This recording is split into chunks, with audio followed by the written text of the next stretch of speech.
তাহলে চিন্তা করেন কিভাবে বিশ্বনবী জান্নাতকে চিত্রায়িত করেছেন সাহাবাদের সামনে, কিভাবে চিত্রায়িত করেছিলেন তিনি, যে কারণে সাহাবারা জান্নাতের পাগল হয়ে গিয়েছেন। আমরা যদি দেখি the way the prophet Muhammad portrait জান্নাত, কিভাবে তিনি পোর্ট্রে করেছেন জান্নাতের যে সৌন্দর্য, কিভাবে তিনি সাহাবাদের সামনে তুলে ধরেছেন। বিশ্বনবী আল্লাহর কোরআন থেকে আমাদেরকে জানান আল্লাহর জান্নাতের সুসংবাদ দানকারী করে যে আল্লাহ আমাকে পাঠালেন। তোমরা কি জানো আল্লাহর জান্নাত কত সুন্দর? কোরআন থেকে বিশ্বনবী আমাদেরকে জানান ফালা তা'লামু নাফসুম মা উখফিয়া লাহুম মিন কুররাতি আ'য়ুন জাযাআম বিমা কানু ইয়া'মালুন। মানুষের কর্মের প্রতিফল হিসেবে কত চমৎকার জান্নাত রব্বুল আলামিন নাজ নেয়ামত দিয়ে পরিপূর্ণ করে আমাদের জন্য প্রস্তুত করে রেখেছেন। পৃথিবীর কোনো মানুষ সেটা জানে না। পড়েন সুবহানাল্লাহ। এটা যে কত সুন্দর, আমাদের আমলের প্রতিদান হিসেবে কত চমৎকার, fantastic, eye catching, fabulous paradise তিনি আমাদের জন্য রেডি করে রেখেছেন। এটা কেউ জানেই না, কল্পনাতেও আনতে পারে না। সুবহানাল্লাহ পড়েন।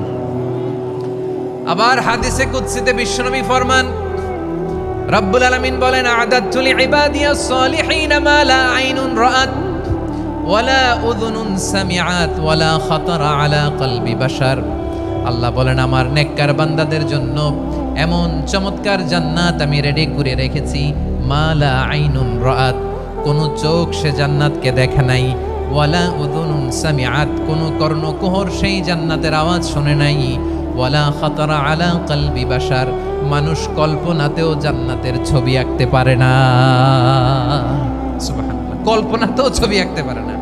পৃথিবীর যত বিখ্যাত বিখ্যাত ডিজাইনাররা আছে সবাইকে একসাথে বসিয়ে যদি আমরা বলি জান্নাতে যে চেয়ারের মধ্যে আমরা বসবো, এই চেয়ারের একটা ডিজাইন করেন তো, কোটি কোটি ডিজাইনকে একসাথে করা হলেও জান্নাতের একটা চেয়ারের ডিজাইন হবে? প্রিয় সিলেট, আওয়াজ করে বলো, জান্নাতের একটা চেয়ারের ডিজাইন তারা করতে পারবে না। কেমন জান্নাতে আমরা যাব? বিশ্বনবী কিভাবে জান্নাতকে আমাদের সামনে চিত্রায়িত করেছেন, পোর্ট্রে করেছেন। তিনি বলেছেন জান্নাতীরা যখন জান্নাতে ঢুকবে ফেরেশতারা জান্নাতীদেরকে বলবে ওয়া ইন্না লাকুম আন তাসিহু ফালা তাসকামু আবাদা, ও জান্নাতীরা তোমরা আজীবন সুস্থ থাকবা, কোনোদিন অসুস্থ হবা না। সুবহানাল্লাহ বলেন।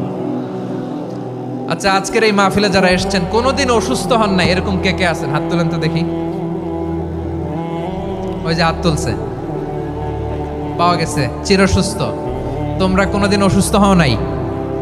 অসুস্থ হও নাই? তা তুমি আর জান্নাতে যে কি করবা? তুমি তো জান্নাতেই আছো। তাইলে ফেরেশতারা বলবে ওয়া ইন্না লাকুম আন তাসিহু ফালা তাসকামু আবাদা, এটা এমন জান্নাত চিরকাল সুস্থ থাকবা, কোনোদিন অসুস্থ হবে না। সুবহানাল্লাহ বলেন। ওয়া ইন্না লাকুম আন তাহইয়াউ ফালা তামুতু আবাদা, তোমরা অমর হবা, মৃত্যু তোমাদের স্পর্শ করবে না। সুবহানাল্লাহ। অমর হওয়ার জন্য আমরা কত কিছু করি। জান্নাতে গেলে অমর হওয়া যাবে, ঠিক কিনা বলেন? তোমরা চিরকাল বেঁচে থাকবা, তোমরা আর মরবা না। ওয়া ইন্না লাকুম আন তাশিব্বু ফালা তাহরামু আবাদা, তোমরা চির যুবক থাকবা, আর বার্ধক্য তোমাদের স্পর্শ করবে না। সুবহানাল্লাহ বলেন। এই দুনিয়ার সুখ আনন্দকে নষ্ট করে দেয় বার্ধক্য। মানুষ বুড়ো হতে চায় না। দেখবেন যে দাড়ি যার একটু সাদা হয়ে গেছে কত ভাবে ওইটারে একটু লুকিয়ে রাখার ট্রাই করে, আছে না নাই? হ্যাঁ, এটারে কলব দেয়, এটারে কেউ মেহেদি দেয়, এটারে কেউ কেটে কুটে। এই যে আমারও তো পাকতেছে এদিক দিয়ে, এ তো আজ থেকে 5 বছর আগেও তো কুচকুচে দাড়ি ছিল, চুল ছিল, রং ধরা যৌবন জং ধরে শেষ। এই তো জীবন। This is the circle of life. এটাই লাইফ। এই যে পাকতেছে এইখানে পাকতেছে, দিস ইজ লাইফ। তো মানুষ বুড়ো হতে চায় না। এখন দেখবেন যে অনেক শ্যাম্পু বেরোইছে, শ্যাম্পু অ্যান্টি এজিং শ্যাম্পু। কি এজিং? Anti ageing. ক্রিম বের হয়েছে, ক্রিম, অ্যান্টি এজিং ক্রিম। এটা বলে অ্যাট্রাকশন লাগায় আর কি, যে এটা মাখলে মানুষ আর বুড়ো হয় না, এই শ্যাম্পু দিলে মানুষ আর বুড়ো হয় না। ভারতের একজন ধনকুবের আছে, নাম শুনেছেন না? মুকেশ আম্বানি। ওনার স্ত্রী নীতা আম্বানি, আমি একটা নিউজে দেখলাম যে তিনি গোল্ড ওয়াটার খেয়েছেন। 1 বোতল গোল্ড ওয়াটারের দাম মোস্ট লাইকলি $60,000 $60,000। 1 বোতল গোল্ড ওয়াটার। কেন? এটা খেলে বার্ধক্যের ছাপ নাকি চেহারায় লাগে না। কিন্তু মানুষ যতই বয়স ধরে রাখতে চাক এ দুনিয়ার জামিনে, সে কি তার বয়স লুকাতে পারে? আমার কলিজা টুকরা সিলেট, আওয়াজ করে বলেন, এই দুনিয়ার জীবনে বয়সকে ধরে রাখা যাবে? আপনি অমর হবেন জান্নাতে, চির সুস্থ হবেন জান্নাতে। আপনি যদি চির যৌবন থাকতে চান, চির যুবক, এটা পাবেন জান্নাতে। সুবহানাল্লাহ বলেন। ওই জান্নাতে আপনি যেতে চান তো? চান? এভাবে বিশ্বনবী উম্মতের সামনে জান্নাতকে চিত্রায়িত করেছেন, পোর্ট্রে করেছেন। এজন্য বিশ্বনবীর বৈশিষ্ট্য দিয়েছেন আল্লাহ তাআলা মুবাশশিরাম বিল জান্নাহ।